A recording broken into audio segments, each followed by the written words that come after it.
casting shadows that danced faintly across the walls of the man cave. Edward knelt on the floor, his hoodie pulled low over his head, obscuring his face. The fabric of his tracksuit clung tightly to his body, accentuating his muscles, evidence of the strength he had built through struggle, determination, and the path he'd walked. Though his physique spoke of power, his posture was humble. His head bowed low, his hands pressed firmly against the floor, as though grounding himself in the moment. From the other room, faint music drifted, a hauntingly calm melody, like a whispered hymn, filling the silence without breaking it. "Lord," Edward murmured, his voice barely louder than the music. "I am here. I don't know the way forward, but I trust you to show me. Speak, for I am listening." The air seemed to shift, the blue light above flickering slightly as if acknowledging the presence that now filled the room. A voice spoke, not loud, but steady and powerful, reaching into Edward's very soul.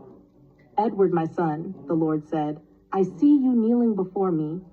I see your strength, built through trials and perseverance. But I also see the weight you carry. You have relied on potions for this strength, yet now is the time to lay that burden down." Edward's fingers curled into the floor beneath him. "Lord," he said, his voice shaking slightly, "I don't know if I can. The bottles, they make me feel whole. Without them, I fear I'll be less than I am." "Edward," the Lord replied, his tone both firm and comforting, "you are not less without the bottles. Your strength does not come from them, nor does it come from your muscles. It comes from me. I fashioned your body to restore itself, to create its own power. Trust in the way I have made you." Edward lifted his head slightly, the tight fabric of his hoodie stretching over his shoulders as he straightened. The blue light caught the edges of his frame, highlighting the definition of his arms and chest. He whispered, "But Lord, how do I begin? I can't stop all at once. It will break me." The Lord's voice softened, filled with patience and wisdom. "No, my son, you will not stop all at once. That is not the way. You will taper down.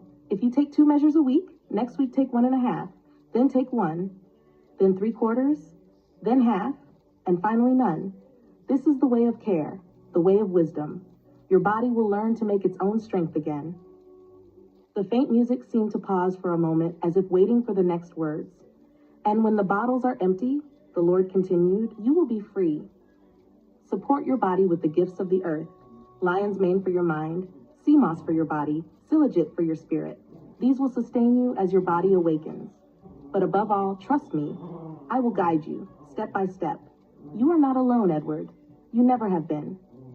The blue glow of the LED light seemed to grow brighter, wrapping Edward in a cocoon of calm. His breath slowed, his muscles relaxed, and the weight on his heart began to lift.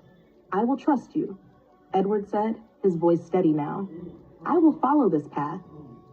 And as he knelt there, the faint music from the other room seemed to merge with the quiet hum of the light above, a symphony of peace and purpose. Edward stayed in that position for a while longer, feeling the presence of the Lord settle deep within him.